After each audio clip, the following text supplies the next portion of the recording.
Alhamdulillahi rabbil alamin. Assalatu wassalamu ala khatamin nabiyyin wa ala alihi kulli ashabihi ajma'in. Amma ba'd. Faqad qala Allahu ta'ala fil Qur'anil Karim. A'udhu billahi minash shaitanir rajim. Ya ayyuhalladhina amanu udkhulu fis silmi kaffa. Sadaqallahu mawlana al-azim. அளவற்ற அருளாளனும் நிகரற்ற அன்புடையனுமாகிய எல்லாம் வல்ல ஏக இறைவனை போற்றி புகழ்ந்தவனாக அவனது நல்லருள் என்றென்றும் அவனது இறுதி தூதராக இந்த உலகிற்கு வருகை புரிந்த அன்னலம் பெருமானார் முஹம்மது முஸ்தபா ரசூலை கரீம் ஸல்லல்லாஹு அலைஹி வஸல்லம் அவர்கள் மீதும் அவர்களை பின்தொடர்ந்த உத்தம நபித்தோழர்கள் மீதும் இஸ்லாமிய கல்வி ஞானத்தை உலகமெங்கும் பரப்ப செய்த இமாம்கள் மீதும் இஸ்லாத்திற்காக தங்களுடைய இன்னுயிரை மீட்ட சுஹதாக்கள் மீதும் அல்லாஹுவின் நல்லடியார்கள் அனைவர் மீதும் அல்லாஹுவின் பேரருள் பெரிய அளவிலே பொழியப்படட்டுமாக என்ற பிரார்த்தனையுடன் என்னுடைய உரையினை தொடங்குகின்றேன்.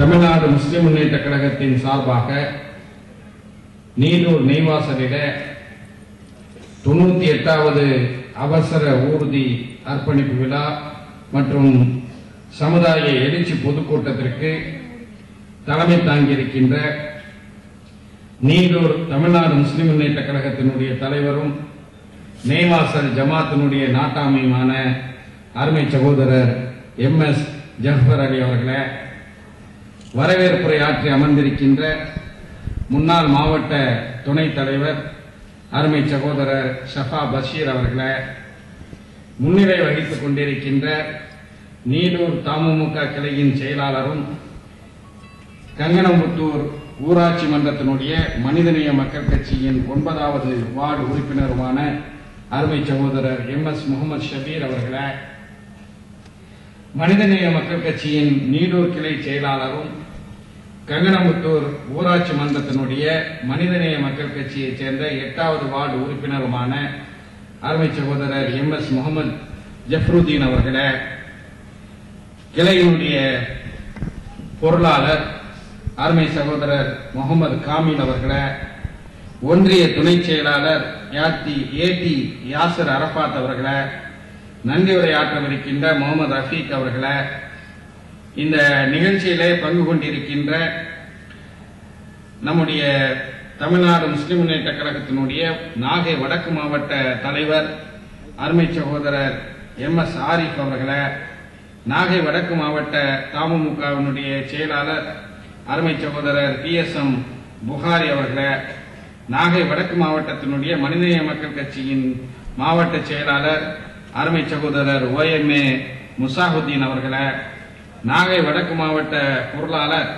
அருமை சகோதரர் ஆக்கூர் ஷாஜஹான் அவர்களே, இந்த நிகழ்ச்சியில பங்கு கொண்டிருக்கின்ற இந்த மாவட்டத்தினுடைய முன்னாள் நிர்வாகிகளான அருமை சகோதரர் AM ஜுபைர் அவர்களே, NM மாலிக் அவர்களே, ஷேக் அலாவுதீன் அவர்களே, திருமுல்லை வாசல் அமீன் அவர்களே, அபுசாலி அவர்களே, ஃபைசல் ரஹ்மான் அவர்களே, MI சதகத்துல்லா அவர்களே, P ஜக்கரியா அவர்களே, இந்த நிகழ்ச்சியில எனக்கு முன்னரங்கே உரையாற்றி அமர்ந்திருக்கின்ற காஞ்சிபுரம் தெற்கு மாவட்ட தலைவர் அச்சரபாக்கம் ஷாஜஹான் அவர்களே, மாணவர் அணியைச் சேர்ந்த அருமை சகோதரர் மாயவரம் J அமீன் அவர்களே, உலமா அணியினுடைய செயலாளர் அருமை சகோதரர் மௌலவி SP யூசுப் ஃபைசி அவர்களே, தமிழ்நாடு முஸ்லிம் முன்னேற்ற கழகத்தின் முன்னாள் மாநில துணை செயலாளர் அருமை சகோதரர் SMA ஜின்னா அவர்களே, சிறப்புரையாற்றி அமர்ந்திருக்கின்ற கழகத்தினுடைய தலைமை கழக பேச்சாளர் கோவை ஜாகிர் அவர்களே, மனிதநேய மக்கள் கட்சியினுடைய பொதுச் செயலாளர் தம்பி M தமீமுன் அன்சாரி அவர்களே, முதல் முறையாக மனிதநேய மக்கள் கட்சியினுடைய துணை பொதுச் செயலாளராக பொறுப்பேற்று முதலாக இந்த பொதுக்கூட்டத்திலே பங்கு கொண்டு உரையாற்றி அமர்ந்திருக்கின்ற என் அருமை சகோதரர் வழக்கறிஞர் சரவண பாண்டியன் அவர்களே, பெருந்திரளாக இந்த கூட்டத்திலே பங்கு கொண்டிருக்கின்ற கண்ணியத்திற்குரிய தாய்மார்களே, பெரியவர்களே, அன்பிற்கினிய சகோதரர்களே, சகோதரிகளே, அஸ்ஸலாமு அலைக்கும் வரஹ்மத்துல்லாஹி வபரகாத்துஹு. மிக எழுச்சியுடன் சீரோடும் சிறப்புடனும் தமிழ்நாடு முஸ்லிம் முன்னேற்ற கழகத்தின் சார்பாக நம்முடைய நீடூரிலே இந்த ஜின்னா தெருவிலே இந்த பொதுக்கூட்டம் அறிவிக்கப்படாத ஒரு மாநாடை போன்று எழுச்சியுடன் நடைபெற்றுக் கொண்டிருக்கின்றது. எல்லா புகழும் இறைவனுக்கே, அல்ஹம்துலில்லாஹ். இந்த ஜின்னா தெருவிலே நின்று பேசிக் கொண்டிருக்கும் போது என்னுடைய நினைவலைகள் நிச்சயமாக கடந்த காலங்களுக்கு செல்கின்றது.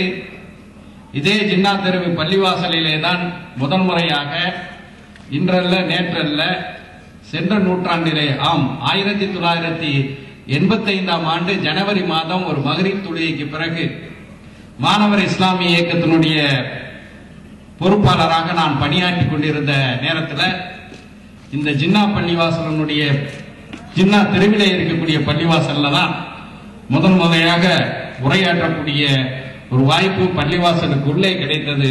இந்த அல்ஹம்துலில்லாஹ் பெரும் மக்கள் திரளுக்கு மத்தியிலே நம்முடைய சமுதாய பேரமைப்பின் சார்பாக அவசர ஊர்தி அர்ப்பணிக்கக்கூடிய இந்த நிகழ்ச்சியிலே பங்கு கொள்ள வைத்ததற்காக முதலிலே நான் எல்லாம் வல்ல ரப்புல் ஆலமீனான அல்லாஹ்வுக்கு நன்றி செலுத்த கடமைப்பட்டிருக்கின்றேன். நிச்சயமாக மனிதநேய மக்கள் கட்சியினுடைய வரலாற்றில் இந்த எனக்கு முன்னர் உரையாற்றிய நம்முடைய மனிதநேய மக்கள் கட்சியினுடைய பொதுச் செயலாளர் தம்பி அன்சாரி அவர்கள் குறிப்பிட்டது போல இந்த நாகை வடக்கு மாவட்டம் பல வரலாற்று சிறப்புகளை எல்லாம் நமக்கு பெற்று தந்திருக்கின்றது. 2009 முதன்முறையாக மனிதநேய மக்கள் கட்சியை பிப்ரவரி மாதம் தேர்தல் ஆணையத்திலே பதிவு செய்து மே மாதம் வந்த நாடாளுமன்ற தேர்தலிலே நாம் தனித்து போட்டியிட்டோம். அப்படி போட்டியிட்ட போது மயிலாடுதுறை நாடாளுமன்ற தொகுதியில மனிதநேய மக்கள் கட்சியின் சார்பாக போட்டியிடக்கூடிய ஒரு வாய்ப்பு எனக்கு கிடைத்தது. அந்த தேர்தல் நேரத்தில் நிச்சயமாக நாம் வெற்றி வாய்ப்பை இழந்த போதிலும் கூட நீங்கள் காட்டிய அன்பு, ஆதரவு, அரவணைப்பு அது என்றென்றும் நிச்சயமாக மறக்க முடியாது. நாம் வேண்டுமென்றால், மனிதநேய மக்கள் கட்சி வேண்டுமென்றால் அந்த தேர்தலிலே இங்கே வெற்றி வாய்ப்பை இழந்திருக்கலாம். ஆனால் சமீபத்தில் அந்த தேர்தலிலே போட்டியிட்ட காங்கிரஸ் கட்சியினுடைய வேட்பாளராக போட்டியிட்ட மணிசங்கர் ஐயர் அவர்கள் சவுதி அரேபியாவுக்கு சென்றிருக்கின்றார். அதுவும் குறிப்பாக தமிழ்நாடு முஸ்லிம் முன்னேற்ற கழகத்தினுடைய செயல்பாடுகளினுடைய இரும்பு கோட்டையாக விளங்கக்கூடிய தம்மாம் மாகாணத்திற்கு சென்றிருக்கின்றார். அங்குள்ள நம்முடைய மனிதநேய மக்கள் கட்சியினுடைய துணைத் தலைவர் பொறியாளர் சஃபியுல்லா கான் உள்ளிட்ட நம்முடைய நிர்வாகிகளை எல்லாம் சந்தித்து பேசக்கூடிய ஒரு வாய்ப்பு அவருக்கு கிடைத்திருக்கின்றது. அப்படி பேசிக் கொண்டிருந்த போது நம்முடைய மனிதநேய மக்கள் கட்சியை சேர்ந்த தமுமுகவை சேர்ந்தவர்கள் எல்லாம் பேசிக் கொண்டிருந்த நேரத்தில் ஒரு கருத்தை சொன்னார். நான் நாடாளுமன்ற உறுப்பினராக லோக்சபா எம்பியாக ஆக வேண்டியது, ஆனா உங்க வேட்பாளர் மனிதநேய மக்கள் கட்சியின் சார்பாக மயிலாடுதுறையில போட்டியிட்டதுனாலதான் நான் தோல்வியடைந்தேன் என்று குறிப்பிட்டார். ஆக இந்த காங்கிரஸ் கட்சி முஸ்லீம்களை இவர்களுக்கு வேறு வழி இல்லை, எப்படி இருந்தாலும் நமக்கு தான் ஓட்டு போடுவாங்க என்று நினைத்துக் கொண்டு ஒரு பக்கம் நாவிலே தேன் சொட்ட சொட்ட பேசினாலும் கூட முதுகிலே குத்தக்கூடிய ஒரு சூழல் ஏற்படக்கூடிய நிலையில தேர்தல் களத்தில் காங்கிரஸ் கட்சிக்கும் பாடம் படித்து கொடுத்த ஒரு கட்சி மனிதநேய மக்கள் கட்சி என்பதை இந்த மயிலாடுதுறை நாடாளுமன்ற தொகுதியிலே நாம் போட்டியிட்ட போது நிரூபித்திருக்கின்றோம் என்பதை தொடக்கமாக நான் சொல்லிக்கொள்ள விரும்புகின்றேன். அருமை பெரியவர்களே, சகோதரர்களே, தமிழ்நாடு முஸ்லிம் முன்னேற்ற கழகம் தமிழகத்திலே தன்னுடைய கள பணிகளை, சமூக சேவைகளை ஆற்றுவதற்கு முன்பு தமிழ்நாடு எப்படி இருந்தது, முஸ்லிம் சமுதாயம் எப்படி இருந்தது, முஸ்லிம்களுக்கும் பிற சமய மக்களுக்கும் இடையிலான நல்லிணக்கம், நல்லுறவு எப்படி இருந்தது, தமிழ்நாடு முஸ்லிம் முன்னேற்ற கழகத்தினுடைய வருகைக்கு பிறகு எப்படி இருந்தது என்பதை இந்த தருணத்தில் நாம் 98வது அவசர ஊர்தியை அர்ப்பணித்துக் கொண்டிருக்கக்கூடிய இந்த சூழலில் நினைத்து பார்ப்பது மிக மிக அவசியமான ஒன்றாக அமைந்திருக்கின்றது. இதை என்னுடைய வார்த்தைகளிலே சொல்வதை விட தமிழகத்தின் தலை சிறந்த கவிஞர்களில் ஒருவராக இருக்கக்கூடிய கவிக்கோ அப்துல் ரஹ்மான் அவர்களுடைய வார்த்தைகளிலே நான் சொல்ல விரும்புகின்றேன். தமிழகத்திலே ஆலி பேரலை என்ற அந்த சுனாமி பேரலை மிகப்பெரிய தாக்குதல்களை சென்னையிலே பட்டினப்பாக்கம் தொடங்கி குளச்சல் வரை மிகப்பெரிய அழிவுகளை ஏற்படுத்திய சூழலில் தமிழ்நாடு முஸ்லிம் முன்னேற்ற கழகத்தினுடைய தொண்டர்கள் எப்படிப்பட்ட சேவைகளை ஆற்றினார்கள் என்பதற்கு ஏராளமான தகவல்கள் இருக்கின்றது. எனக்கு முன்னர் இங்கே உரையாற்றி சென்ற நம்முடைய தேசிய முற்போக்கு திராவிட கழகத்தினுடைய மாவட்ட செயலாளரும் மயிலாடுதுறை சட்டப்பேரவை உறுப்பினருமான அருமை சகோதரர் அருட்செல்வன் அவர்கள் கூட அதை விவரித்தார்கள். கவிஞர் அப்துல் ரஹ்மான் அவர்கள் சொன்னார்கள், சுனாமி என்பது ஒரு பெரிய பேரழிவுதான், அது ஒரு அழிவுதான். ஆனால் அந்த சுனாமியினால ஒரு நன்மை ஏற்பட்டது என்று சொன்னார். ஏன்னா சுனாமிங்கிறது ஒரு பெரிய பேரழிவாச்ச, அது எப்படி நன்மை என்று கேட்கும் போது அவர் குறிப்பிட்டார், தீவு தீவாக இங்கே வாழ்ந்து வந்தோம் முஸ்லிம்கள், முஸ்லிம் சமூகம் தனி ஒரு தீவாக இருந்தது. தான் உண்டு, தன்னுடைய வேலை உண்டு, தன்னுடைய சமூகம் உண்டு, தன்னுடைய சமுதாயத்தினுடைய பிரச்சனைகள் உண்டு என்ற நிலையில தமிழகத்திலே முஸ்லிம் சமுதாயம் வாழ்ந்து வந்தது. அதை மாற்றி அமைத்தது தமிழ்நாடு முஸ்லிம் முன்னேற்ற கழகம் என்று சொன்னார். எப்படின்னா தமுமுகவினுடைய அந்த சுனாமி ஆழி பேரலை ஏற்பட்ட நேரத்திலே நாம் செய்த சேவைகள் மிகப்பெரிய ஒரு தாக்கத்தை, மிகப்பெரிய ஒரு நல்லிணக்கத்தை, முஸ்லிம் சமூகத்தினர் தங்களை அர்ப்பணித்துக் கொண்டு பிறருக்காக உழைக்கக்கூடியவர்கள் என்ற செய்தி வெறும் தத்துவமாக இல்லாமல், வெறும் கோட்பாடு அளவிலே புத்தகத்திலே உறங்காமல் செயல் ரீதியில நடைமுறையில ஏற்படுத்தி காட்டியது தமிழ்நாடு முஸ்லிம் முன்னேற்ற கழகம் என்று சொன்னவர் கவிக்கோ அப்துல் ரஹ்மான் அவர்கள். ஆம், அவர் மட்டுமல்ல, இந்தியாவினுடைய பிரதமர் மன்மோகன் சிங் அவர்கள் குளச்சலிலே நடைபெற்ற அந்த சுனாமி பேரழிவுகளை பார்க்க வந்தபோது அங்கே களப்பணி ஆற்றிய அன்றைய தமிழ்நாடு முஸ்லிம் முன்னேற்ற கழகத்தினுடைய மாவட்ட தலைவர் காதர் மொய்தீன் அவர்களிடம், நீங்க இங்கே ஆற்றிக் கொண்டிருக்கக்கூடிய சேவைகளை பற்றி நான் டெல்லியிலேயே கேள்விப்பட்டு விட்டேன் என்று பாராட்டக்கூடிய அளவுக்கு நம்முடைய மறுமலர்ச்சி திராவிட முன்னேற்ற கழகத்தினுடைய பொதுச் செயலாளர் வைகோ அவர்களாக இருக்கட்டும், அல்லது இப்போது கப்பல் போக்குவரத்து துறை அமைச்சராக இருக்கக்கூடிய அருமை சகோதரர் ஜி கே வாசனாக இருக்கட்டும், அல்லது உள்துறை அமைச்சராக இருக்கக்கூடிய ப சிதம்பரமாக இருக்கட்டும், இந்த பட்டியல் நீண்டு கொண்டே போகின்றது.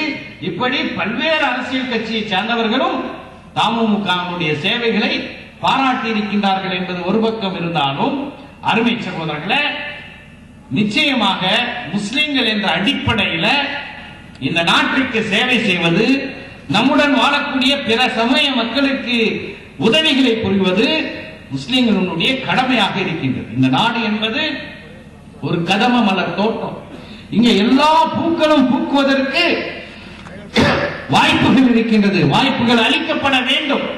இந்த கதம மலர் தோட்டத்தை பாதுகாக்கக்கூடிய ஒரு மிகப்பெரிய பொறுப்பு அரசாங்கத்திற்கு இருந்தாலும் கூட இந்த நாட்டினுடைய குடிமக்கள் என்ற அடிப்படையில் அதை பேணுவதில் நம்முடைய கடமையும் இருக்கின்றது. இந்தியாவினுடைய விடுதலை போராட்ட வரலாற்றை நீங்கள் திருப்பி பார்த்தால் இந்த வரலாறெல்லாம் நிச்சயமாக நம்முடைய பாட புத்தகங்களிலே இடம்பெறுவதில்லை, பள்ளிக்கூடங்களிலும் கல்லூரிகளிலும் படித்துக் கொடுப்பதில்லை.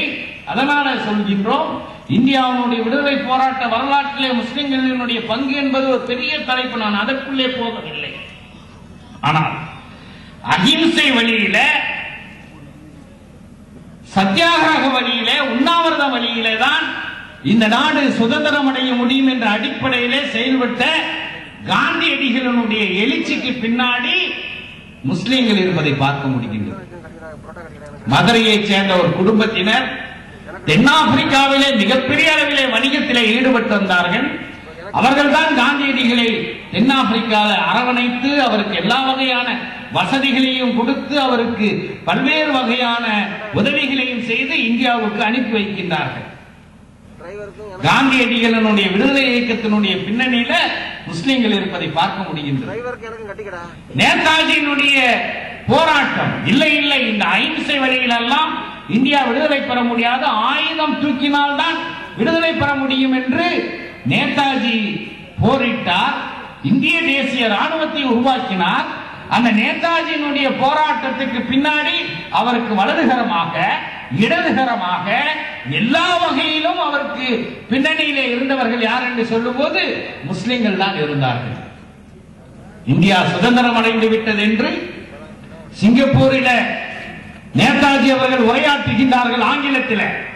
அந்த உரையை மொழிபெயர்த்தவர் யார் என்றால் தமிழ்நாட்டில் இளையாங்குடிக்கு பக்கத்தில் இருக்கக்கூடிய சோதுக்குடியை சேர்ந்த கரீம்கனி என்ற முஸ்லிம் தான் அந்த உரையை அவர் நேதாஜியினுடைய உரையை மொழிபெயர்க்கின்றார். நேதாஜி கடைசியாக பயணம் செய்த அந்த விமானத்தில் அவருடன் சென்றவர்களும் முஸ்லிம்கள். ஐரோப்பாவிலிருந்து அவர் சிங்கப்பூருக்கு வருகின்றாரே, பர்மாவுக்கு வருகின்றார்களே, அப்போது கூட வந்தவரும் யார் என்று பார்க்கும்போது முஸ்லிம்கள் தான். ஆக இந்தியாவினுடைய விடுதலை என்பது அனைத்து சமூக மக்களும் சேர்ந்து ஒன்று திரண்டு நடத்திய ஒரு மிகப்பெரிய போராட்டமாக இருந்தது. ஆனால் விடுதலை பெற்ற பிறகு இந்த ஒற்றுமையை சிதைக்க வேண்டும், இந்தியாவினுடைய மறுசார்பற்ற மாண்புகளை எல்லாம் காலில் போட்டு மிதிக்க வேண்டும் என்ற நிலையில சிலர் தலையெடுக்கக்கூடிய ஒரு சூழலில் அமைதி பூங்கா என்று வர்ணிக்கப்படக்கூடிய தமிழகத்திலும் கூட 1981 திருநெல்வேலி மாவட்டம் மீனாட்சிபுரத்தில் தலித் சமூகத்தைச் சேர்ந்த மக்கள் நாங்கள் விடுதலை பெற வேண்டும், எங்களுக்கு சமத்துவம் வேண்டும், சகோதரத்துவம் வேண்டும் என்று பிரகடனம் செய்து இஸ்லாத்தை தழுவிய அந்த காலகட்டத்தில் இங்கே சமூக அமைதியை, சமூக நல்லிணக்கத்தை, அனைத்து சமய மக்களுக்கு மத்தியில் இருக்கக்கூடிய உறவுகளை எல்லாம் சிதைக்கக்கூடிய நிலை ஏற்பட்டு பாபரி மஸ்ஜிதினுடைய இடிப்புக்கு வரை அது சென்று, இடிப்புக்கு பிறகும் கூட பள்ளிவாசலை இழந்தவர்களும் பள்ளிவாசலுக்கு இறப்புக்கு பிறகு, இடிப்புக்கு பிறகு நடைபெற்ற கலவரங்களிலே செத்தவர்களும் முஸ்லிம்கள், சிறைச்சாலைக்கு சென்றவர்களும் முஸ்லிம்கள் என்ற ஒரு நிலையில இந்த நாட்டிலே அரசியல் சாசன சட்டம் என்று ஒன்று இருக்கின்றது. அந்த சட்டத்தை பயன்படுத்தி நம்முடைய உரிமைகளை பெறுவதற்கு என்ன வழி என்று தெரியாத ஏங்கிக் கொண்டிருந்த நேரத்திலே தான் இந்த கருப்பு வெள்ளை கொடியுடன் தமிழ்நாடு முஸ்லிம் முன்னேற்ற கழகம் தமிழகத்தினுடைய வீதிகளில் இழந்த உரிமைகளை மீட்பதற்கும் இருக்கின்ற உரிமைகளை காப்பதற்கும் என்ற முழக்கத்துடன் நாம் களம் கண்டோம்.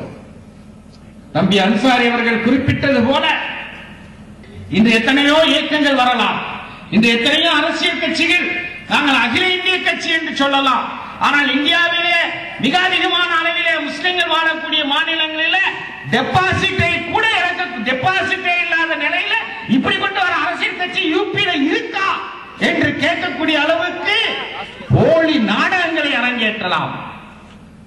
ஒருவர் கைது செய்யப்பட்டால் என் அருமை சகோதரன் சையத் முகமது பாக்கர் தடா என்ற அந்த கொடிய சட்டத்தின் கீழே கைது செய்யப்பட்ட நேரத்தில் அதை கண்டித்து ஒரு சுவரொட்டி ஓட்ட கூட நாதியற்ற நிலையிலே இந்த சமுதாயம் 1995 வீழ்ந்து கிடந்ததை யாரும் மறக்க முடியாது, மறுக்கவும் முடியாது.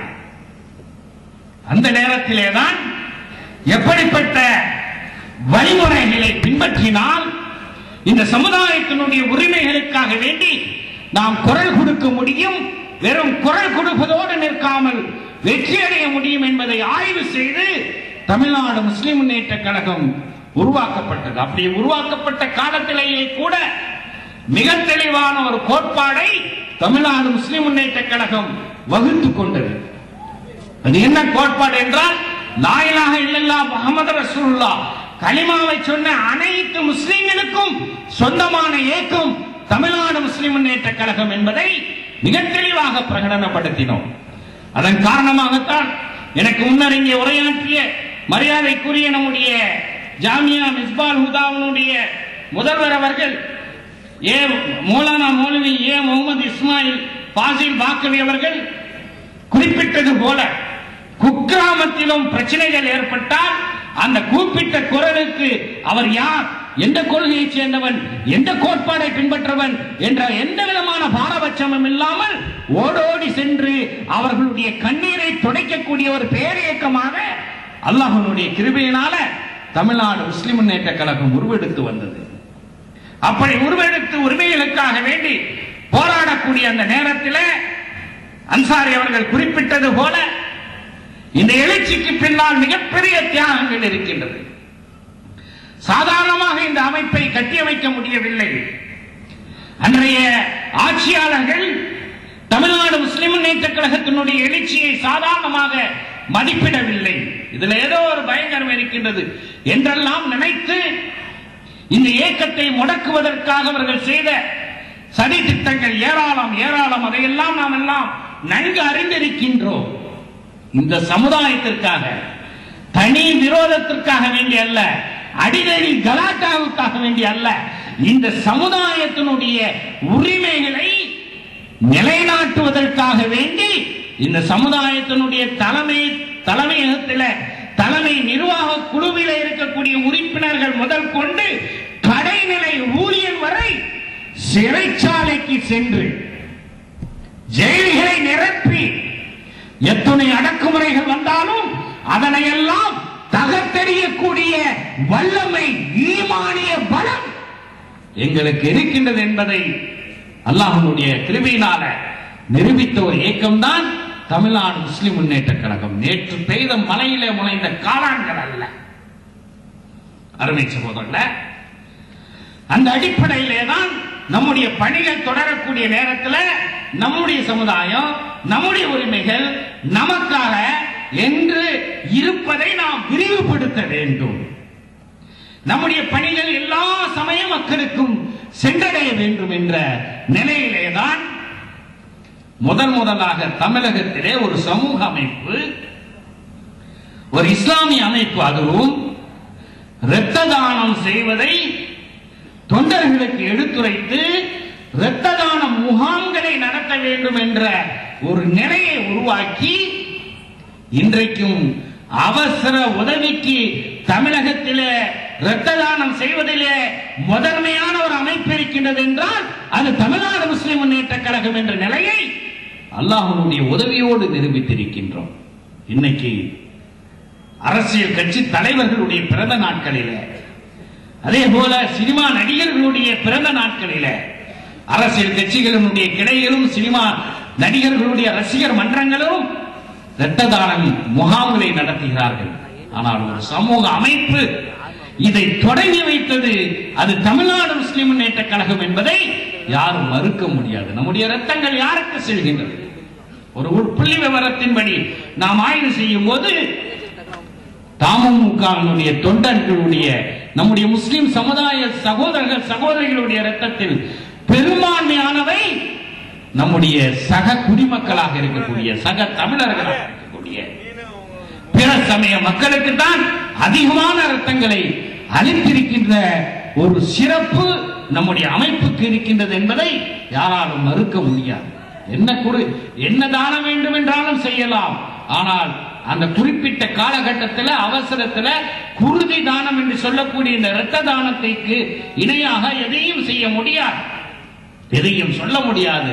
அந்த அளவுக்கு சாதனை படைத்த அமைப்பு தான் 2002 முதலாக ராமநாதபுரம் மாவட்டம் துண்டியில இந்த அவசர ஊர்தியை தொடங்கி வைத்து இன்று அது 98 அன்சாரி அவர்கள் குறிப்பிட்டது போல தமிழக அரசு 108 ஆம்புலன்ஸ் சேவையை தொடங்குகின்றது என்றால் அதற்கு முன்னோடியாக நம்முடைய ஆம்புலன்ஸ் சேவை அமைந்திருக்கின்றது என்பதை இங்கே நான் சுட்டிக்காட்ட விரும்புகின்றேன். இன்னைக்கு இந்தியா முழுவதும் இருக்கக்கூடிய எல்லா சமூக அமைப்புகளையும் எடுத்துக்கொண்டாலும் கூட அல்லாஹ்வுக்கு நன்றி செலுத்தியவனாக, பெருமைக்காக சொல்லவில்லை, பகட்டுக்காக சொல்லவில்லை, ஒரே ஒரு அமைப்பு, ஒரே ஒரு அறக்கட்டளை, தமிழ்நாடு முஸ்லிம் முன்னேற்ற கழகம் ட்ரஸ்ட் என்ற அறக்கட்டளை மட்டும்தான் இந்தியாவிலேயே 98 ஆம்புலன்ஸ்களை இயக்கி வரக்கூடிய அறக்கட்டளையாக இருக்கின்றது. அல்லாஹு அக்பர், அல்ஹம்துலில்லாஹ். பாகிஸ்தான்ல எடி என்ற ஒரு முஸ்லிம், அவர்தான் முதல்ல இந்த ஆம்புலன்ஸ் சேவையை, தனியார் சேவையை நடத்தி, இன்னைக்கு கூட நீங்க பாகிஸ்தான்ல ஒரு குண்டு வெடிச்சிச்சு, ஒரு கலவரம் நடந்துச்சுன்னா அந்த ஆம்புலன்ஸ் பாப்பீங்க. அதுல நீங்க கூர்மையா அந்த தொலைக்காட்சியில பாத்தீங்கன்னா EDHI எடி எடின்னு இருக்கும். அவர் பேர் முஸ்லிம், அவர் பேர் எடி. அவர்தான் அந்த சேவையை நடத்தினார். அதற்கு இணையாக இந்தியாவில் நம்முடைய செந்தமிழ் நாட்டிலேதான் தமிழ்நாடு முஸ்லிம் முன்னேற்ற கழகம் இந்த ஆம்புலன்ஸ் சேவையை நடத்தி வருகின்றது என்பதை யாரும் மறுக்க முடியாது. அருமை சகோதரர்களே, அதே நேரத்தில் 1996 முதலாக நாம் ஒரு தேர்தலை சந்தித்தோம். தமிழ்நாடு முஸ்லிம் முன்னேற்ற கழகம் ஒரு தேர்தலை சந்தித்தது. அப்படி சந்தித்த போது அது சட்டமன்ற தேர்தல். அந்த தேர்தலில் இருந்து தொடங்கி ஒவ்வொரு சட்டமன்ற நாடாளுமன்ற தேர்தல்களின் போது ஒரு நிலைப்பாட்டை நாம் எடுத்து அறிவித்திருக்கக்கூடிய சூழலில் இந்த அரசியல் களம் தூய்மைப்படுத்தப்பட வேண்டும். அரசியல் என்பது வியாபாரம் அல்ல, அரசியல் என்பது ஒரு தொழில் அல்ல. ஆனால் இன்று அப்படித்தான் ஆகிவிட்டது. எப்படி ஒருவர் இன்ஜினியராக, ஒருவர் டாக்டராக சென்று சம்பாதிக்க போகின்றாரோ, அதே போல அரசியலுக்கு வந்தால் சம்பாதிக்கலாம் என்ற நிலையிலே தான் அரசியல் மாறிவிட்டது. ஆனால் நம்மை பொறுத்தவரை 10வது நூற்றாண்டிலே வாழ்ந்த ஒரு இஸ்லாமிய அறிஞர் அல் மவாரிதி அவர்கள் அரசியல் என்றால் எப்படி இருக்க வேண்டும் என்பதை பற்றி ஒரு பெரிய நூல் அல் அஹ்காம் சுல்தானியா என்ற பெயரிலே எழுதியிருக்கின்றார். அதில் மிக தெளிவாக நம்முடைய அரசியல் கொள்கை எப்படி இருக்க வேண்டும் என்றால் அல் ஹிர்சத்து தீன் வ சியாசத்து துன்யா என்று சொல்கின்றார். மார்க்க நெறிமுறைகளை நெஞ்சிலே ஏந்தியவர்களாக மக்களுக்கு சேவை செய்வதுதான் அரசியல் என்று குறிப்பிட்டிருக்கின்றார். அந்த அடிப்படையில் இந்த அரசியல் களத்தை தூய்மைப்படுத்த வேண்டும். அரசியலிலே மிகப்பெரிய மாற்றத்தை, எந்த மாதிரியான மாற்றம்? மண்டிய இருள்களிக்கும் மாபெரும் முழக்கம் மனிதநேய மக்கள் கட்சி. மண்டிய இருள் என்றால் அரசியல் என்றால் ஊழல் ஊழல் ஊழல், அது ஒரு சாக்கடை என்ற நிலையில அதை தூய்மைப்படுத்த முடியாது, சுத்தப்படுத்த முடியாது என்ற ஒரு நிலையில மனிதநேய மக்கள் கட்சியை 2009 நாம் தொடங்கினோம். அப்படி தொடங்கும் போது பலரும் சொன்னார்கள், இந்த சாக்கடையில நீங்க போனா நீங்களும் இதுல மூழ்கிடுவீங்க. அருமை சகோதரர்களே, 2009 நாடாளுமன்ற தேர்தலிலே நாம் வெற்றி வாய்ப்பை பெறாவிட்டாலும் கூட 2011 நடைபெற்ற சட்டப்பேரவை தேர்தலில் அனைத்து இந்திய அண்ணா திராவிட முன்னேற்ற கழக கூட்டணியில நாம் 3 இடங்களிலே போட்டியிட்டு 2 இடங்களிலே வெற்றி கனியை பழித்தோம். இங்கே மிக தெளிவாக ஒன்றை சொல்லிக்கொள்ள விரும்புகின்றேன். நீங்க தேர்தலில் போட்டியிட போறீங்களா, வெற்றி பெற போறீங்களா, கண்டிப்பா எல்லாத்தையும் கையெடுத்து கும்பிடணும், இதெல்லாம் செய்யணும், அதெல்லாம் செய்யணும், அது இல்லாமலாம் வெற்றி பெற முடியாது அப்படின்னு சொன்னாங்க. நாம் மனிதநேய மக்கள் கட்சி 3 தொகுதியில போட்டியிட்டோம். ஒன்று சென்னை சேப்பாக்கம், தம்பி அன்சாரி போட்டியிட்டார். மற்றொன்று ஆம்பூர், சகோதரர் அஸ்லம் பாஷா போட்டியிட்டார். நான் ராமநாதபுரம் தொகுதியிலே போட்டியிட்டேன். இந்த 3 தொகுதிகளிலும் எங்கேயும் இந்த மார்க்கத்தினுடைய நெறிமுறைகளை விட்டுக் கொடுக்காமல் வாக்கு சேகரித்து 2 தொகுதிகளிலும் வெற்றி பெற்றிருக்கின்றோம். 3வது தொகுதியிலும் நிச்சயமாக நாம் தான் வெற்றி பெற்றோம். அதுல எந்த சந்தேகமும் இல்லை. ஏனென்றால் தமிழகத்தில் மிக அதிகமாக பிரவீன்குமாரனுடைய கழுகு பார்வையையும் மீறி மிக அதிகமாக பணம் பாதாளம் வரை சென்றது என்றால் அது சேப்பாக்கம் தொகுதியிலே, சேப்பாக்கம் திருவல்லிக்கேணி தொகுதியிலே தான் அது சென்றது. அதனால வெற்றி வாய்ப்பை இழக்க வேண்டிய ஒரு நிலை ஏற்பட்டாலும் கூட இந்த கொள்கை, கோட்பாடு இவற்றிலெல்லாம் there's no compromise, இதுல எந்த விதமான சமரசமும் இல்லாமல் செல்லக்கூடிய ஒரு அமைப்பை உருவாக்க முடியும். அரசியலிலும் இந்த தூய்மையை நிலைநாட்ட முடியும் என்பதை நிரூபித்து இருக்கக்கூடிய ஒரு கட்சி தான் மனிதநேய மக்கள் கட்சி. சரி, இதோடு முடிந்து விட்டதா? எம்எல்ஏக்கள் என்றால் கோடி கோடியாக சம்பாதிக்கின்றார்கள் என்றெல்லாம் சொல்கின்றார்களே, அதில் எப்படி என்ற ஒரு நியாயமான கேள்வி எழும். ஏனென்றால் சமீபத்தில் சச்சின் தெண்டுல்கர் ஒரு பேட்டி அளித்தார்.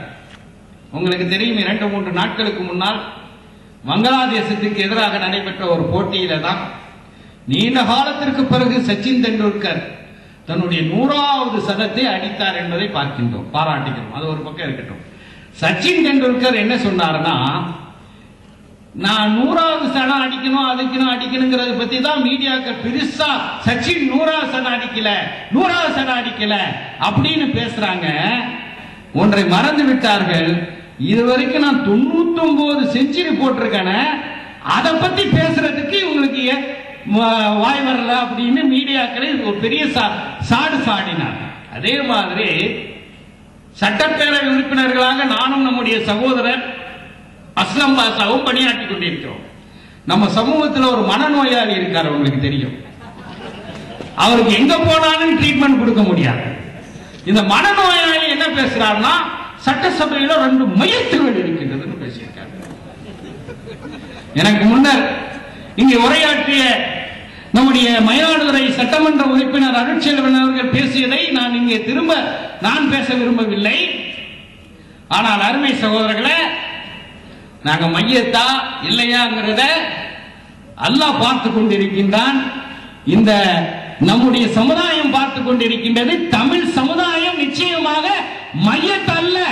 இந்த தமிழ் சமுதாயத்திற்காக, இஸ்லாமிய சமுதாயத்திற்காக, அனைத்து சமுதாயத்திற்காக ஸ்திரமான முறையில, சிறப்பான முறையில ஒலிக்கக்கூடிய குரல் மனிதநேய மக்கள் கட்சியின் குரல் என்பதை இன்ஷா அல்லாஹ் வரலாறு பதிவு செய்யும். இந்த மனநோயாளி வரலாற்றினுடைய ஏடுகளிலிருந்தே மறைந்து போவார் இன்ஷா அல்லாஹ். அதே மாதிரி சட்டப்பேரவையில பேசும்போது மனிதர்களின் அடிப்படையில், ஏன்னா உரையாற்றும் போது சில நேரங்களில் வார்த்தைகள் முன்னும் பின்னே வந்துவிடும். சில நேரங்களில் நம்முடைய கண்ட்ரோல்லே இருக்காது. எல்லாவற்றையும் எழுதி கொண்டு சட்டமன்றத்திலே வாசிக்க முடியாது. அங்கே ஒரு விவாதம் நடைபெறும் போது அதுல குறுக்கிட்டு நாம் பேச வேண்டும். உதாரணமாக சொல்ல வேண்டும் என்றால், சென்ற பட்ஜெட் கூட்டத்தொடரில் தாழ்த்தப்பட்ட ஆதி திராவிட மக்கள், SC ST மக்களுக்கான மானிய கோரிக்கை நடைபெறுகின்றது. அந்த மானிய கோரிக்கையில நம்முடைய சேக்கு தமிழரசனுடைய அன்பிற்கினிய நண்பர் முனைவர் சேக்கு தமிழரசன் பேசுகின்றார். அதற்கு அடுத்ததாக எனக்கு அருகிலே அமரக்கூடிய டாக்டர் கிருஷ்ணசாமி பேசுகின்றார். 2 பேரும் பேசும்போது என்ன கருத்தை சொல்கின்றார்கள் என்றால், சென்ற திமுக அரசு SC மக்களுக்கான அந்த 18 விழுக்காடு இடஒதுக்கீடுல 3% அருந்ததியர்களுக்கு தனியாக பிரித்து கொடுத்து விட்டது, இதை ரத்து செய்ய வேண்டும் என்று பேசுகின்றார். அப்படி பேசிக் கொண்டிருக்கும் போது நான் குறியிடுகின்றேன். சபாநாயகருடைய அனுமதி பெற்று நான் சொல்கின்றேன், ஷெட்யூலின மக்களிலே விளிம்பிலே இருக்கக்கூடியவர்கள் அருந்ததி மக்கள். அவர்களுக்கு 3 விழுக்காடு தனி இடஒதுக்கீடு கொடுத்திருப்பது மிகப்பெரிய சமூக நீதி. அதில் இந்த அரசு எந்த மாற்றத்தையும் கொண்டு வரக்கூடாது என்று மனிதநேய மக்கள் கட்சியின் சார்பில் நான் அங்க பேசுறேன். எதுக்காக சொல்றேன்னா, இப்படி சட்டசபையில திடீரென்று பேச வேண்டி வரும். அப்படி தானே பயிலை பற்றி நான் பேசும்போது சில வார்த்தைகள் அங்கே தவறுதலாக வந்துவிட்டது.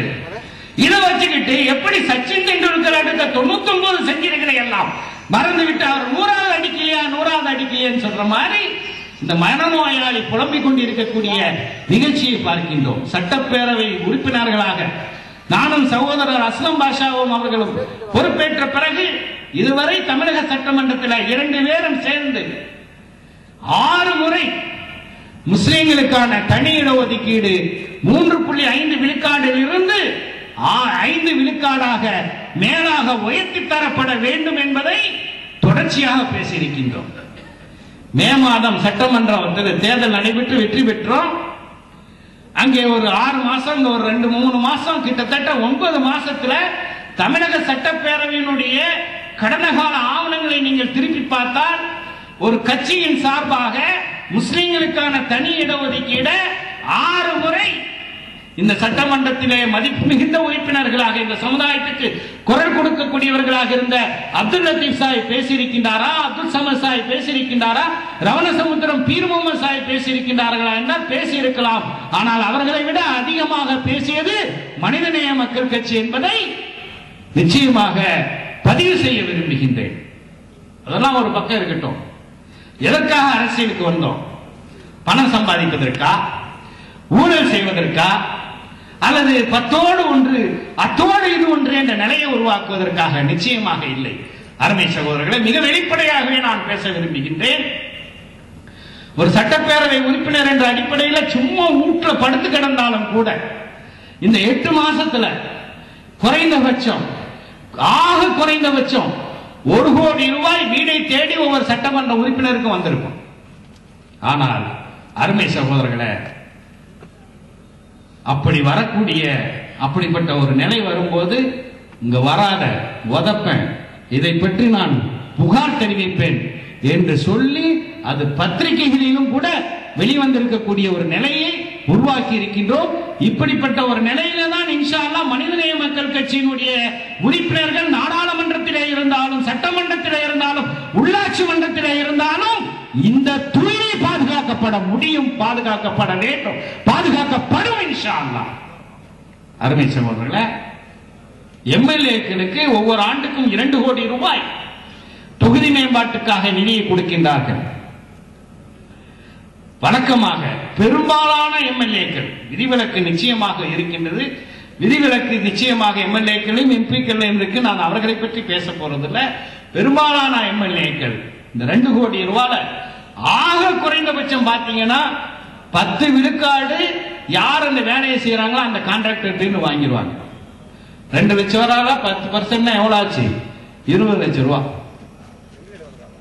ஆனால் அருமை சகோதரர்களே, நான் ராமநாதபுரம் தொகுதியிலும் சகோதரர் அஸ்லம் பாஷா அவர்கள் ஆம்பூர் தொகுதியிலும் எங்கள் தொகுதி மேம்பாட்டுக்காக வேண்டி மக்களுக்கு பயனுள்ள திட்டங்கள், பள்ளிக்கூட கட்டடங்கள், குடிநீர் வசதிகள், சாலை வசதிகள், கழிப்பிட வசதிகள், இப்படிப்பட்ட மக்களுக்கு தேவையான திட்டங்களுக்காக நிதி ஒதுக்கி இருக்கின்றோம். அல்லாஹ்வின் மீது ஆணையிட்டு சொல்கின்ற 1% கூட நாங்கள் எந்த கமிஷனும் வாங்கவில்லை. அருமை சகோதரர்களே, அண்ணா ஹசாரே ஒரு ஆள் ஊழலை ஒழிப்பதற்காக வேண்டி போராட்டம் நடத்துறது பற்றியும் அதை பற்றி தொலைக்காட்சிகளை வர்றதை பற்றியும் சொல்றீங்க.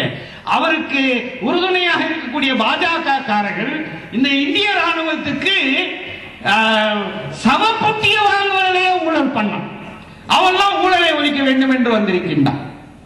இன்னைக்கு ஊழலை ஒழிப்பதற்காக நடைமுறையில் ஒரு கட்சியினால் முடியும் என்றால் அது மனிதநேய மக்கள் கட்சியினால் மட்டும்தான் முடியும் என்பதை அல்லாஹ்வுடைய கிருபையினால நாம் நிரூபித்திருக்கின்றோம் என்பதை இந்த நேரத்தில் சுட்டிக்காட்ட விரும்புகின்றேன்.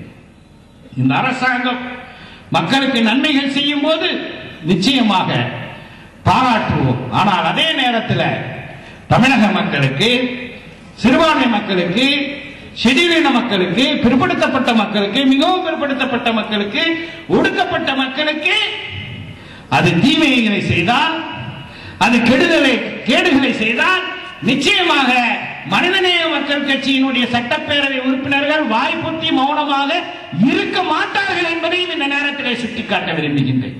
தமிழகத்தில் சுமார் 16,000 பகுதி நேர ஆசிரியர்களை தமிழக அரசு நியமனம் செய்திருக்கின்றது. இந்த நியமனங்கள் எல்லாம் நியாயமாக நடந்ததாக தெரியவில்லை. என்ன சொன்னீர்கள் சட்டப்பேரவையில்? டெலிபோன், அதாவது எம்ப்ளாய்மெண்ட் எக்ஸ்சேஞ்சில், வேலைவாய்ப்பு அலுவலகத்தில் மூப்பின் அடிப்படையில், தகுதியினுடைய அடிப்படையில் இடஒதுக்கீடு, நான் தான் அந்த கேள்வியை பேசுகின்றேன். சட்டமன்றத்தில் பேசும்போது நான் ஆளுநர் உரைக்கு நன்றி தெரிவித்து பேசும்போது ஒன்றை சொல்கின்றேன். இந்த ஆசிரியர் நியமனத்தில் இடஒதுக்கீடு பின்பற்றப்பட வேண்டும். பிற்படுத்தப்பட்ட மக்களுக்கு 27 விழுக்காடு, பிற்படுத்தப்பட்ட முஸ்லிம்களுக்கு 3.5 விழுக்காடு, மிகவும் பிற்படுத்தப்பட்டவர்கள் 20 விழுக்காடு, ஷெட்யூல்ட் மக்களுக்கு 18 விழுக்காடு, அதில் அருந்ததியர்களுக்கு 3.5, ஷெட்யூல்ட் ட்ரைபுக்கு 1%. இது நடைமுறைப்படுத்த வேண்டும் என்று சொன்னேன். ஏன்னா இப்ப இவங்க தற்காலிகமாக ஆசிரியர்களாக நியமனம் செய்யப்படுபவர்கள் நாளைக்கு நிரந்தர பணியாளர்களாக மாறிவிட்டால், இந்த இடஒதுக்கீடு முறை பின்பற்றாவிட்டால் சமூக நீதிக்கே கேடு விளைவிக்கப்படும். ஆனால் இன்னைக்கு ராமநாதபுரம் மாவட்டம் உட்பட விழுப்புரம் மாவட்டம் உட்பட பல மாவட்டங்களில் இந்த இடஒதுக்கீடு முறை கடைபிடிக்கப்படவில்லை. அதே போல இந்த வேலைவாய்ப்பு இணைப்பகத்தில் பதிவு மூப்பின் அடிப்படையில் ஆட்கள் எடுக்கப்படவில்லை. 1.5 லட்சம் ரூபாய்க்கு இந்த ஆசிரியர் பதிவுகள் கூவி கூவி விற்கப்பட்டிருக்கின்றது என்ற ஒரு குற்றச்சாட்டை எழுதியிருக்கிறார்கள். இதெல்லாம் நியாயமா? இந்த அரசு இதை நிச்சயமாக திருத்திக் கொள்ள வேண்டும் என்பதை நிச்சயமாக நாம் வலியுறுத்துவோம் என்பதை இந்த நேரத்தில் சுட்டிக்காட்ட விரும்புகின்றேன். அருமை சகோதரர்களே, இன்னைக்கு ஜெனீவாவிலே ஐநா மனித உரிமை மன்றத்தில் இலங்கைக்கு எதிராக கொண்டு வரப்பட்டிருக்கக்கூடிய தீர்மானத்தை பற்றி மிக விரிவாக நம்முடைய மனிதநேய மக்கள் கட்சியினுடைய பொதுச் செயலாளர் உங்களிடம் எடுத்து சொல்லிவிட்டார். ஒரு சில பேருக்கு சந்தேகம். இங்க வந்தபோது கூட சில சகோதரர்கள் சொன்னாங்க, என்ன சொன்னாங்கன்னா, ஒரு காலகட்டத்தில் இந்த வடக்கு கிழக்கு மாகாணத்தில், குறிப்பாக கிழக்கு மாகாணத்தில்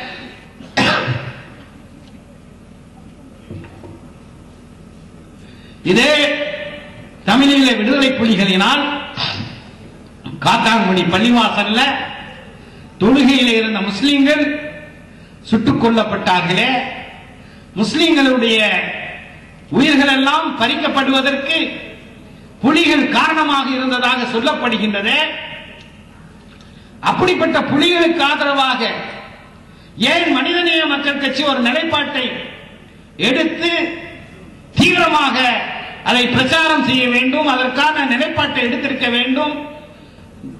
மத்திய அரசு எடுத்திருக்கக்கூடிய நிலைப்பாடு சரியானது போல தோன்றுகின்றது என்றெல்லாம் சிலர் பேசக்கூடிய ஒரு நிலையில ஒரு விளக்கத்தை நான் சொல்லிக்கொள்ள விரும்புகின்றேன். ஒரு மனித உரிமை மீறலுக்கு இணையாக இன்னொரு மனித உரிமை மீறல் நிச்சயமாக கருதப்படக்கூடாது. One injustice should not sanctify another injustice. ஒரு அநீதிக்கு இணையாக இன்னொரு அநீதியை நாம் அங்கீகரிக்க முடியாது.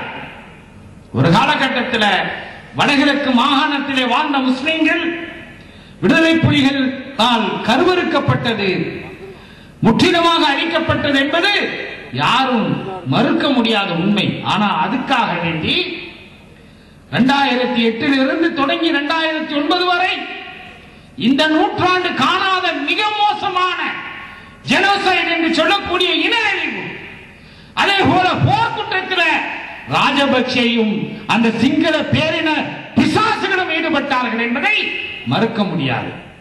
மயிலாடுதுறைக்கு பக்கத்தில் நீடூர்ல பேசிக் கொண்டிருக்கின்றேன். எனக்கு நன்றாக நினைவில் இருக்கின்றது. தம்பி அன்சாரியும் என்னுடன் உண்டு, நம்முடைய ஜின்னா அவர்களும் உண்டு, நம்முடைய மாவட்ட நிர்வாகிகளும் உண்டு. கருணாநிதி அவர்கள், அன்றைய முதலமைச்சர் கலைஞர் கருணாநிதி அவர்கள் சென்னையிலே கடற்கரையிலே ஒரு உண்ணாவிரதம் இருந்தார். அன்னைக்கு மே மாதம் 2009. எதுக்காக உண்ணாவிரதம் என்றால் இலங்கையிலே போர் நிற்கப்பட வேண்டும் என்று. அப்போது மயிலாடுதுறை ஆட்சியர் அலுவலகத்தில் நாங்கள் எல்லாம் சென்றிருந்தோம். நம்முடைய நாகை தெற்கு மாவட்ட தலைவர் ஜஃபருல்லாவும் உண்டு. அப்போ வேட்புமனு பரிசீலனை முடித்து விட்டு வெளியே வரும்போது செய்தியாளர்களிடம் சூழ்ந்து கொண்டு கேட்கின்றார்கள், இலங்கையிலே போர் நிறுத்தப்பட வேண்டும் என்று தமிழக முதல்வர் அவர்கள் கலைஞர் அவர்கள் இன்று சென்னை கடற்கரையிலே உண்ணாவிரதம் இருக்கின்றார்களே, இதை பற்றி உங்களுடைய கருத்து என்ன என்று கேட்டார்கள். அப்போது நான் பதில் சொன்னேன், இன்னும் பசுமையாக நினைவிலே இருக்கின்றது. சூரிய அஸ்தமனத்திற்கு பிறகு செய்யக்கூடிய சூரிய நமஸ்காரம் இது. முற்றிலுமாக தமிழினமே அழிக்கப்பட்ட பிறகு கலைஞர் அவர்கள் இந்த உண்ணாவிரதம் இருப்பது எந்த விதமான பிரயோஜனமும் இல்லை. மனிதநேய மக்கள் கட்சி ஒரு கோரிக்கையை வைக்கின்றது, என்னவென்றால் ராஜபக்சேயும் தமிழ் மக்களை கொன்றுவிட்ட அந்த நரவேட்டைக்காரர்களும் சர்வதேச குற்றவியல் நீதிமன்றத்தில் நிறுத்தப்பட்டு they should be hauled before the International Criminal Court in Hague and they should be tried for war crimes என்று சொன்னோம். தி ஹேகில் இருக்கக்கூடிய சர்வதேச குற்றவியல் நீதிமன்றத்துக்கு முன்னாடி நிறுத்தப்பட்டு போர் குற்றங்களுக்காக வேண்டி ராஜபக்சேயும் அவனுடைய கூட்டாளிகளும் விசாரிக்கப்பட வேண்டும் என்று சொன்னோம். அருமை சகோதரர்களே, அதை மனிதநேய மக்கள் கட்சியினுடைய தேர்தல் அறிக்கையிலும் குறிப்பிட்டோம். இன்னும் சொல்ல போனால் தமிழகத்திலே இன்னைக்கு பல பேர் கலைஞர் கருணாநிதி அவர்கள் உட்பட போர் குற்றங்களுக்காக வேண்டி ராஜபக்சே விசாரிக்கப்பட வேண்டும் என்று பேசுகிறார். அவருடைய அருமை புதல்வி கனிமொழி அவர்களும் திருச்சி சிவா அவர்களும் உணர்ச்சி வசப்பட்டவர்களாக ராஜ்யசபாவிலே பேசுகின்றார்கள். ஆனால் தமிழகத்தில் மனிதநேய மக்கள் கட்சி தான் முதலாக ராஜபக்சேயும் கெட்டப்பைய ராஜபக்சேயும் சரத் பொன்சேகாவும் இவர்களை சார்ந்த அந்த இன அழிவிலே ஈடுபட்ட போர் குற்றங்களிலே ஈடுபட்டவர்கள் எல்லாம் சர்வதேச குற்றவியல் நீதிமன்றத்துக்கு முன்னால் நிறுத்தப்பட்டு வார் கிரைம்ஸுக்காக போர் குற்றங்களுக்காக போஸ்னியா எப்படி விசாரிக்கப்பட்டார்களோ, கொசாவாவிலே இந்த போர்க்குற்றங்களிலே ஈடுபட்டவர்கள் எப்படி விசாரிக்கப்படுகின்றார்களோ, அப்படி எம் தமிழ் சொந்தங்களை அழித்தவர்கள் விசாரிக்கப்பட வேண்டும் என்ற குரல், முதல் குரல் மனிதநேய மக்கள் கட்சியினுடைய குரல் என்பதை இந்த நேரத்தில் நினைவுபடுத்தி, அதனால இன்னைக்கு என்ன சூழ்நிலை என்றால், இப்ப தமிழர்களை அழிச்சாச்சு இலங்கையில. அடுத்ததாக ராஜபக்சே முஸ்லிம் சமூகத்தை அழிப்பதற்கான திட்டங்களை தீட்டி வருகின்றார்.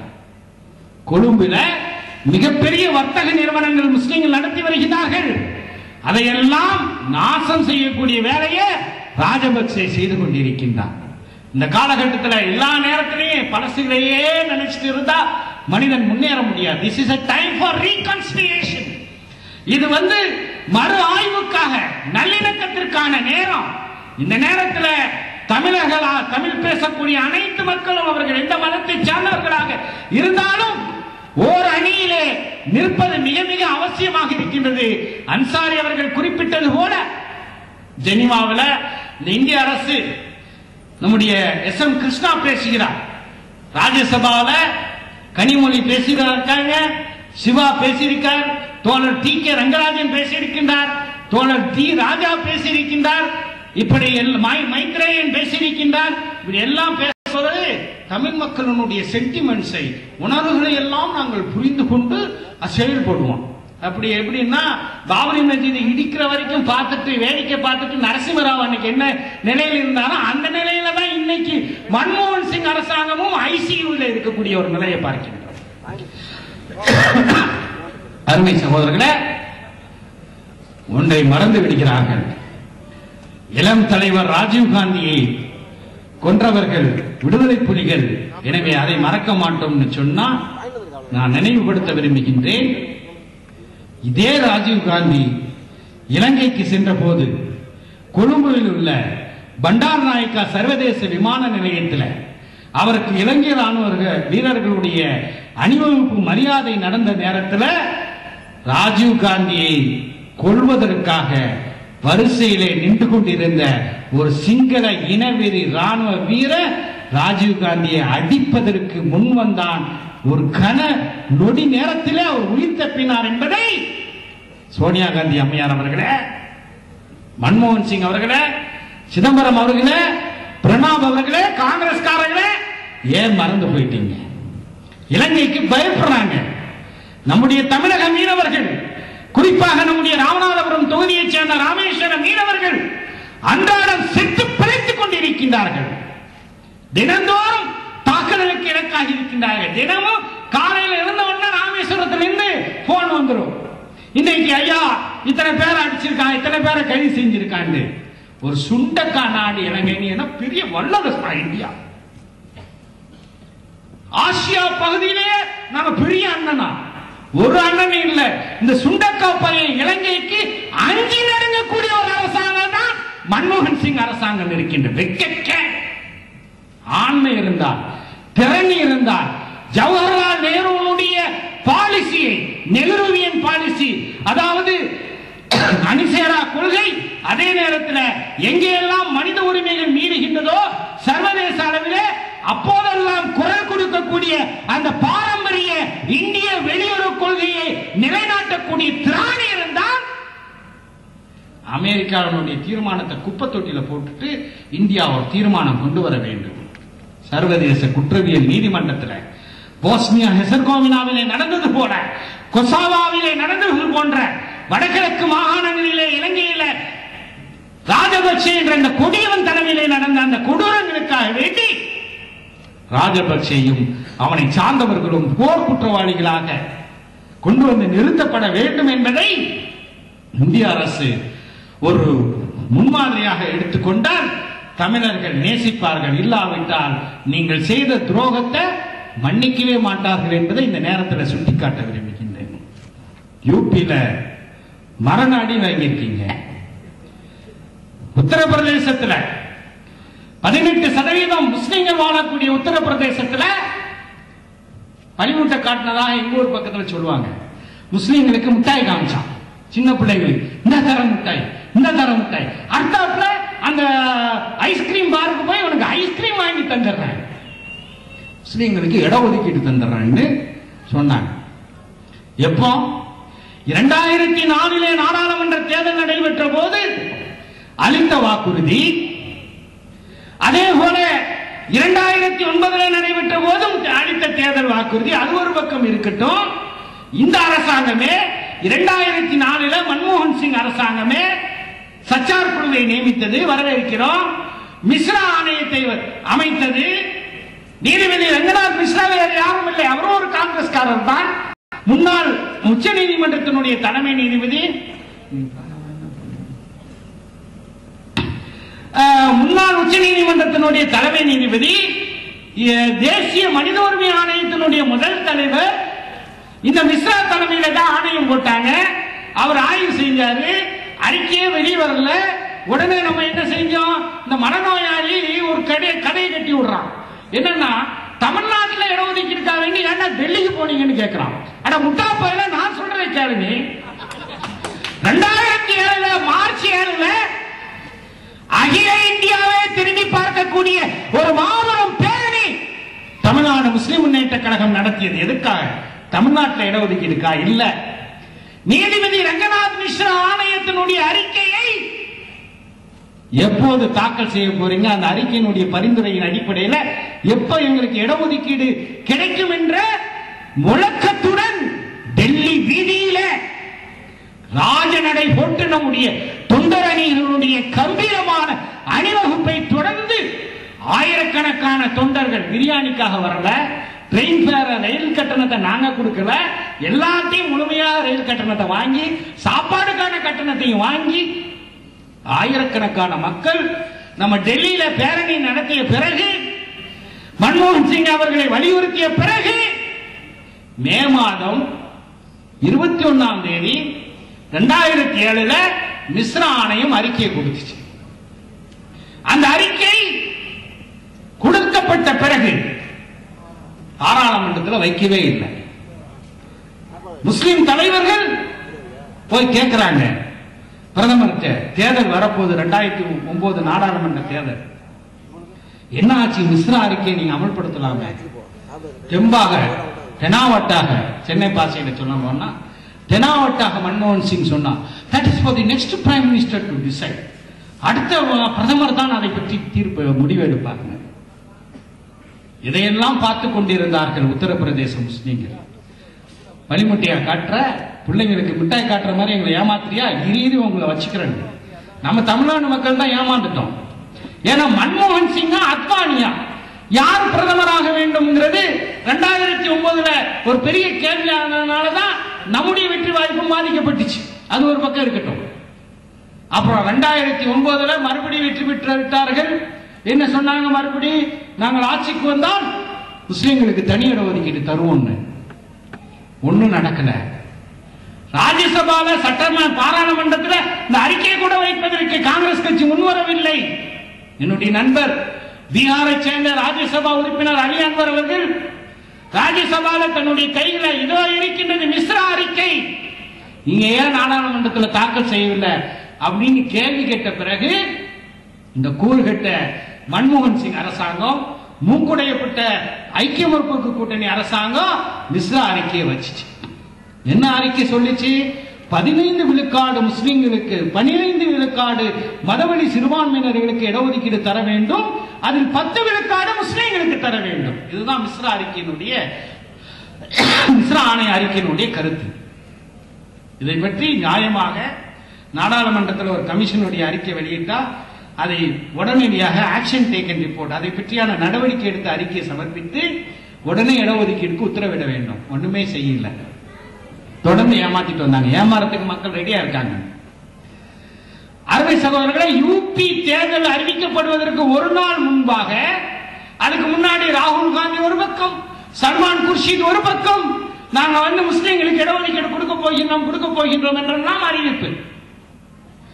உத்தரப்பிரதேச தேர்தல் அறிவிக்கப்படக்கூடிய நிலையில ஒரு நாள் முன்னாடி முஸ்லிம்களுக்கு 27% பிற்படுத்தப்பட்டவர்களுக்கான இடஒதுக்கீடு மத்திய அரசாங்கத்தினுடைய கல்வி மற்றும் வேலை வாய்ப்புல 4.5 தருகின்றோம் என்று அறிவிச்சாங்க.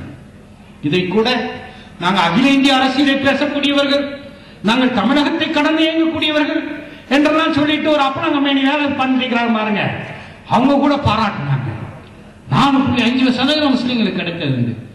நம்ம முதல்ல ஆஹா நல்லதான் பண்ணியிருக்காங்க ஆய்வு செய்து பார்த்தா ஏற்கனவே இந்த 27 விழுக்காடுல உள்ஒதுக்கீடு இல்லாமலேயே முஸ்லீம்கள் 2.5% தன்னாக்கிலே வர்றாங்க.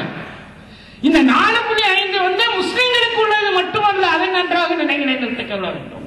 இந்த 27% 4.5 ஃபார் மைனாரிட்டிஸ், சிறுபான்மையினர்களுக்கு. சிறுபான்மையினர்கள் என்றால் முஸ்லிம்களுக்கு, கிறிஸ்தவர்களுக்கு, சீக்கியர்களுக்கு, பௌத்தர்களுக்கு, ஜெயின்களுக்கு, பார்சிகளுக்கு. 4.5% யாரோடலாம் போட்டியிட வேண்டியது இருக்கு? சீக்கியர்களோட போட்டியிடணும், ஜெயினர்களுடன் போட்டியிட வேண்டும். நம்மை விட கல்வியில சிறப்பான நிலையில் இருக்கக்கூடிய நம்முடைய கிறிஸ்தவ சகோதர சகோதரிகளுடன் போட்டியிட வேண்டும், பௌத்தர்களுடன் போட்டியிட வேண்டும். இப்படி எல்லாரோடையும் எத்தனைக்கு? 4.5%. உடனே இதை பெருசாக ஆக்கிட்டு அப்புறம் சல்மான் குர்ஷித் அங்க போய் நாங்க 9% இடஒதுக்கீடு தரப்போறோம். வச்சா உத்தரப்பிரதேச முஸ்லீம்கள் 140 தொகுதிகளை வெற்றி தோல்வியை நிர்ணயிக்கக்கூடிய ஆற்றல் தமிழ்நாட்டில் நாம் இருக்கக்கூடிய மக்கள் தொகையை விட பன்மடங்கு அதிகமாக யூபியிலே முஸ்லிம்கள் இருக்கின்றார்கள். அவர்கள் 140 தொகுதிகள்ல 70 தொகுதிகள்ல சமாஜ்வாதி கட்சியினுடைய வேட்பாளர்கள் மிகப்பெரிய அளவில் வெற்றி பெறுகிறார்கள். யூபியில உள்ள 430 சொச்சம் தொகுதிகள்ல முஸ்லிம்களுடைய பங்களிப்பு மக்கள் தொகைக்கு ஏற்ப எவ்வளவு இடம் இருக்க வேண்டும் என்றால் 75 இடங்கள் இருக்க வேண்டும். 69 இடங்களிலே வரலாற்றிலே இந்திய வரலாற்றிலே முதல் முறையாக யூபி நாடாளுமன்றத்தில் 69 முஸ்லிம்கள் இடம் பெற்றிருக்கக்கூடிய ஒரு சாதனை அவர்கள் படைத்திருக்கிறார்கள். அல்லாஹ் அக்பர். அருமை சகோதரர்களே, எனவே முஸ்லிம்களை ஏமாத்தலாம், முஸ்லிம்களுக்கு பரிமட்ட காட்டலாம், மிட்டாய் காட்டலாம் என்றால் அது முடியாது என்பதை அவர்கள் நிரூபித்திருக்கின்றார்கள்.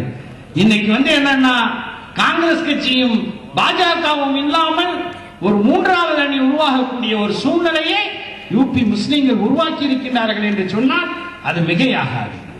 அருமை சகோதரர்களே, எனவே காங்கிரஸ்காரர்களுக்கு எச்சரிக்கை தெரிவிக்கிறார்கள். Don't take Muslims for granted. முஸ்லிம்களை இப்படியே இருப்போங்கிற மாதிரி எடுத்துக்கொள்ளாதீர்கள். இறுதியாக அருமை சகோதரர்களே, ஒரே ஒரு செய்தியை பற்றி சொல்லிவிட்டு என்னுடைய உரைக்கு முற்றுப்புள்ளி வைக்கலாம் என்று நினைக்கின்றேன். அது என்னன்னா கூடங்குளம் தொடர்பான செய்தி. இந்த ஊடகம் இருக்கு பாருங்க, இவன் ஏனைய எறும்பா காட்டுவான், போலீஸ்காரர்களும் அதே வேலையை செய்வாங்க, எறும்பை ஏனைய காட்டுவாங்க.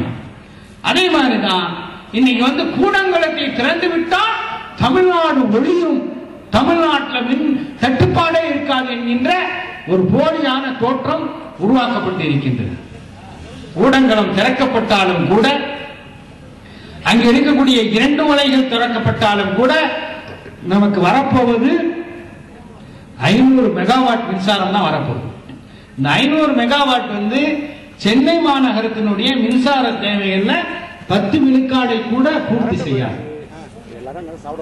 இந்த அணுகுலை ஆபத்தில்லைன்னு பலரும் பேசி வருகிறார்கள். அவர்களிலே ஒருவர் நம்முடைய முன்னாள் குடியரசுத் தலைவர் அப்துல் கலாம். அவர் என்ன சொல்றாருன்னா, எங்கதான் ஆபத்து இல்ல, விமானத்துல போனா ஆக்சிடென்ட் நடக்கிறது இல்லையா, ட்ரெயின்ல போனா விபத்து நடக்கிறது இல்லையா, அட சாலையில போனாலும் விபத்து நடந்து மனித செத்து போறான், உண்மைதான். அப்புறம் என்னன்னு கேட்டா, அதே மாதிரிதான் அணு உலைங்கிறது எப்பாவது ஒரு விபத்து ஏற்படும், அதுக்காக அணு உலையை வேண்டாம்னு சொன்னா அது சரியில்லை என்று அவர் சொல்கின்றார். நாம் சொல்கின்றோம், விமானத்தில் விபத்து ஏற்பட்டால் அந்த பயணிகள் மட்டும் சாகின்றார்கள், ட்ரெயின்ல விபத்து ஏற்பட்டால் ரயிலில் பயணம் செய்த அந்த பயணிகள் மட்டும் சாகின்றார்கள், ஒரு காவல் விபத்து ஏற்பட்டால் காரிலே பயணம் செய்யக்கூடிய மட்டும்தான் சாராங்க. ஆனால் அப்துல் கலாமுக்கு என்ன புரியலன்னா, அவருக்கு என்ன தெரியலன்னா, அல்லது அவர் என்ன மறைக்கிறார்னா, ஒரு அணு உலை விபத்து ஏற்பட்டால் சுற்று வட்டாரத்திலே வாழக்கூடிய அந்த நேரத்திலே வாழக்கூடிய மக்கள் மட்டுமல்ல, வாழையடி வாழையாக பல தலைமுறை மக்களும் அந்த அணு உலை விபத்தினால் பாதிக்கப்பட்டு அவர்கள் அங்கம் குறைவுடையவர்களாக, நல்ல ஆரோக்கியம் இல்லாதவர்களாக மாறக்கூடிய ஒரு பெரும் பேராபத்து நம்மை சூழ்ந்திருக்கின்றது. இதையெல்லாம் புரிந்து கொள்வதற்கு, புரிய வைப்பதற்கு செய்தியாளர் ஊடகங்களும் தவறிவிட்டது. சில கட்சிகளும் இதை பெரிதுபடுத்துகிறார்கள். இன்னைக்கு இந்த அப்படின்னா இந்த மின்சார தட்டுப்பாடு பயங்கரமா இருக்க, இதை சீர் செய்வதற்கு என்ன செய்ய வேண்டும்? முதலாவதாக ஒன்றை புரிந்து கொள்ள வேண்டும் என் அருமை சகோதரர்களே. இந்த உலகம், இந்த பூமி பந்து நம்மிடம் இறைவனால் ஒப்படைக்கப்பட்ட இருக்கக்கூடிய ஒரு அமானிதமாக இருக்கின்றது. நமக்கு முன்னால் வாழ்ந்த தலைமுறையினர் செய்த நன்மைகளை எல்லாம் நாம் அனுபவிக்கிறோம்.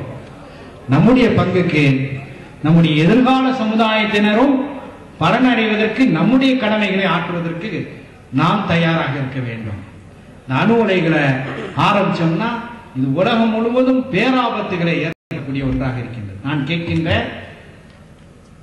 காங்கிரஸ் கட்சி தான் டெல்லியில ஆட்சி செய்து கொண்டு இருக்கின்றது. இப்போதும் கேரளாவில் காங்கிரஸ் கட்சி தான் ஆட்சி செய்கின்றது. அதுக்கு முன்னாடி ஆட்சி செஞ்சாங்க.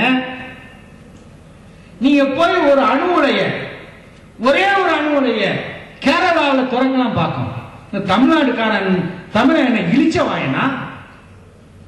ஏனென்றால் கேரளா மக்கள் அந்த அளவுக்கு விழிப்புணர்வுகளாக இருக்காங்க. அதே மாதிரிதான் பெரிய தோட்டத்தில், நம்முடைய நாகை மாவட்டத்தில் ஒரு தனியார் கம்பெனி அனல் மின்சார நிலையத்தை கடற்கரை ஓரம் ஆரம்பிக்க போகுது. இது நம்முடைய கடல் வளங்களை எல்லாம் அழிக்கக்கூடிய, மக்களுக்கெல்லாம் பாதிப்பு ஏற்படுத்தக்கூடிய ஒரு நிலை ஏற்படுகின்றது. என்ன சார் பேசிட்டே இருக்கிறீங்க? அப்ப நம்ம எப்படிதான் வாழ்றது? நீங்க என்ன பழைய அரிக்கான தூக்கிட்டு போக சொல்றீங்களா? மாட்டு வண்டியில போக சொல்றீங்களா அப்படின்னு நீங்க கேட்கலாம். இல்லை, வழி இருக்கின்றது. அல்லாஹ் தஆலா ஒவ்வொரு நோய்க்கும் மருந்து கண்டுபிடித்திருப்பது போல இந்த மனித சமுதாயத்தினுடைய தேவைகளை பூர்த்தி செய்வதற்கு அல்லாஹ் தஆலா அறிவியலாளர்களுக்கு அறிவுஞானத்தை வழங்கி கொண்டே இருக்கின்றான். இன்னைக்கு உலகத்தில் வேற எந்த நாட்டிலும் இல்லாத ஒரு நிலை இந்தியாவில் இருக்கின்றது. 300 நாட்கள் நம்முடைய நாட்டிலே தான் நல்ல சூரிய வெளிச்சம் இருக்கின்றது. சூரிய சக்தி மின்சாரம் என்பது ரொம்ப தூய்மையானது, மாசு கற்பிக்காதது, சுற்றுச்சூழலுக்கு கேடு விளைவிக்காது. அதை பற்றி சிந்திப்பதற்கு தமிழக அரசு முன்வந்திருக்கின்றது, பாராட்டுகிறோம். அதே மாதிரிதான் நீர்நிலை மின்சாரங்கள், அதை தமிழிலே புனல் மின்சாரம் சொல்றாங்க, ஹைட்ரோ எலக்ட்ரிக் பவர். இந்தியாவில் இந்த புனல் மின்சாரத்துல நம்ம வெறும் 20% தான் பயன்படுத்தி இருக்கிறோம். மிச்சம் இருக்கக்கூடிய 80%, அதாவது நீர்நிலைகள், ஆறு, அணைக்கட்டு, இதிலிருந்து நாம் மின்சாரத்தை தயாரித்தால் 80 விழுக்காடு நாம் பயன்படுத்தாமல் இருக்கின்றோம். அதை தயாரித்தால் இந்தியா மற்ற நாடுகளுக்கெல்லாம் மின்சாரத்தை விற்கக்கூடிய அளவுக்கு சர்ப்ளஸா வந்துடும். இதை பற்றியெல்லாம் சிந்திப்பதற்கு அரசாங்கம் ஏன் தவறுகின்றதுன்னா, இந்த அணு உலையினால மொத்த மின்சாரத்துல இந்தியாவில் 2.5% தான் நிறைவேற்ற முடியும். ஏன் அணு உலைய விரும்புறான்னா, நாகாசாகி, ஹீரோஷிமாவில் எப்படி அமெரிக்கா அணுகுண்டை வீசி இன்னைக்கும் அந்த மக்கள் துயரத்தில் இருக்கிறார்களோ, அதே போல இந்த அணு மின் நிலையங்களை நடத்தினால்தான் அணு ஆயுதத்தை தயாரிக்க முடியும். எந்த அணு ஆயுதத்தை? மனிதர்களை அழிக்கக்கூடிய அணு ஆயுதத்தை தயாரிக்க முடியும். இதுதான் உண்மையான காரணம். எனவே தமிழக அரசாங்கம் கூடங்குளம் அணு உலையினை மூடுவதற்கு தயாராக இருக்க வேண்டுமே தவிர, அதை திறப்பதற்கு நடவடிக்கை எடுத்தால் அது தமிழகத்திற்கு இந்த ஆட்சி செய்யக்கூடிய மிகப்பெரிய கேடாக முடியும் என்பதில் எந்த சந்தேகமும் இருக்க முடியாது. 14,000 கோடி அப்படியே போச்சான்னா 14,000 கோடி பெரிசா, அல்லது அந்த பகுதியிலே வாழக்கூடிய மக்களுடைய உயிர் பெரிசா, வருங்கால சந்ததியினர்களுடைய உடல்நலம் பெரிசாங்கிறத நியாயவான்கள் சிந்தித்து பார்க்க வேண்டும். எனவே அருமை சகோதரர்களே, நம்முடைய தமிழ்நாடு முஸ்லிம் முன்னேற்ற கழகம் ஏற்படுத்திய மாபெரும் சமூக புரட்சி இன்று மனிதநேய மக்கள் கட்சி என்ற ஒரு அரசியல் கட்சியாக வடிவெடுத்து அனைத்து சமூக மக்களுடைய நியாயமான குரலுக்காக, நியாயத்திற்காக ஒலிக்கக்கூடிய குரலாக, நேர்மைக்காக நிற்கக்கூடிய குரலாக, மக்களுக்கு நன்மையை செய்யக்கூடிய ஒரு அமைப்பாக அமைந்திருக்கின்றது. இந்த பகுதியில இன்னும் செழிப்பாக வளமாக இந்த சேவை தொடர வேண்டும். இந்த ஆம்புலன்ஸ்ங்கிறது மிக தெளிவாக அனைத்து சமுதாய மக்களுக்காகவும், சாதி மத இன வேறுபாடுகளுக்கு அன்றி அனைவருக்கும் சேவை செய்வதற்காக உருவாக்கப்பட்டிருக்கின்றது. அந்த பணியை நம்முடைய நீடூர் நெய்வாசல் கரை சிறப்பான முறையிலே செய்யும் என்ற அதை செய்வதற்கு எல்லாம் வல்ல ரப்புல் ஆலமீன் கிருபை செய்ய வேண்டும் என்று பிரார்த்தித்து நன்றி உர, அதுக்கு பிறகு துவா, அதுக்கு பிறகு கரைந்து செல்லலாம். வாஹிர் தவானா அல்ஹம்துலில்லாஹி ரப்பில்